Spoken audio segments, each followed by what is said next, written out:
Tu es la lumière du monde. Matthieu 5 verset 14. Le Seigneur dit, vous êtes la lumière du monde. Une ville située sur une montagne ne peut être cachée. Il s'adresse à ses disciples, disant qu'ils sont la lumière. Ils ne les seront pas, ils ne les deviendront non plus, mais ils les sont. C'est le Seigneur qui les a appelés, qui les a choisis et établis dans le monde comme des lumières. Le monde est dans les ténèbres et celui qui est à la tête, c'est le diable, il est le prince des ténèbres. Oui, Israël est la nation choisie de Dieu, issue d'Abraham pour être la lumière du monde.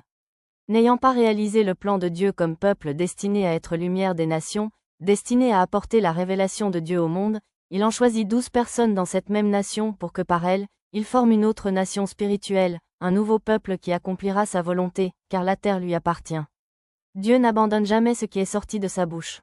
Il accomplira certainement sa volonté et exécutera son plan initial.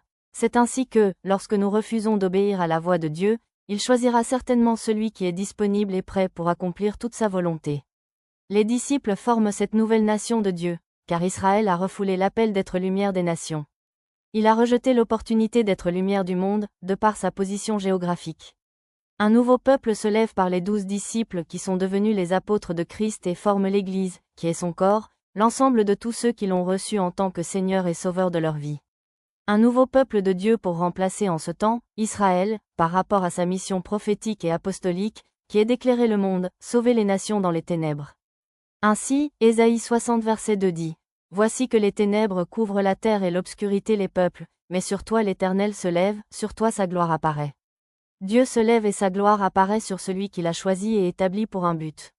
Les disciples ont éclairé les nations par le témoignage de Christ. Ils étaient des lampes de Christ, allumées le jour de la Pentecôte. Les différentes nations réunies pour la fête de la Pentecôte entendirent le témoignage de Pierre et 3000 âmes furent éclairées, sauvées.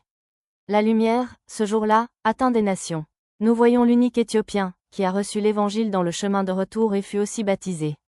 La Bible dit qu'on n'allume pas une lampe et la placer sous le boisseau. Elle allumée pour être placée sur le chandelier ou sur une porte-lampe et éclairer toute la maison. Nous voyons tous ceux dont la Bible parle dans le Nouveau Testament. Comment les connaissons-nous? C'est parce qu'ils ont été allumés et ont obéi au commandement de Dieu. Ils ont bouleversé le monde, ils ont amené le royaume de Dieu sur la terre et Dieu a gouverné son peuple, par son sein. Pierre est la lampe allumée et placée pour éclairer depuis sa nation, Israël. Paul, une lampe allumée pour briller vers les nations païennes. Par son évangile et témoignage, les nations sortirent des ténèbres à la lumière, Rome, Galatie, Éphèse, Corinthe, Colosse, Thessalonique, Philippi. Tu es la lampe de cette génération, tu as le devoir d'éclairer ta famille, ton quartier, ta ville, les régions et les nations. C'est le mandat de l'Église corps du Christ en ce temps des ténèbres spirituelles. Tu es l'un de ce membre du corps. Tu dois être préparé, allumé et exposé. Remarquons un élément important dans le verset 15 du chapitre 5 de Matthieu. On n'allume pas une lampe. Ce n'est pas la lampe qui s'allume d'elle-même. Non, aucune vase n'est vase par elle-même, elle a été façonnée par le potier. Et dans ce cadre, il s'agit du divin potier qui t'a façonné, et pour d'autres, ils sont en train d'être façonnés.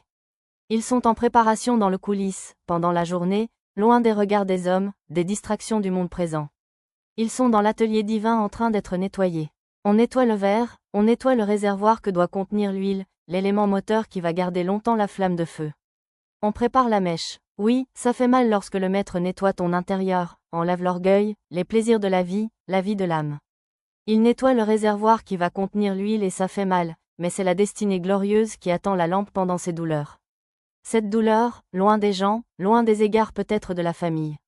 Lorsque Dieu vous isole des amis, de la famille, isolé de tout plaisir du monde, c'est parce que ta destinée lourde et plus grande, orientée vers le but divin. Joseph, vendu par ses propres frères, or, c'est Dieu qui l'a semé comme une lampe dans une nation étrangère. Allumé, il est devenu la lumière économique de l'Égypte.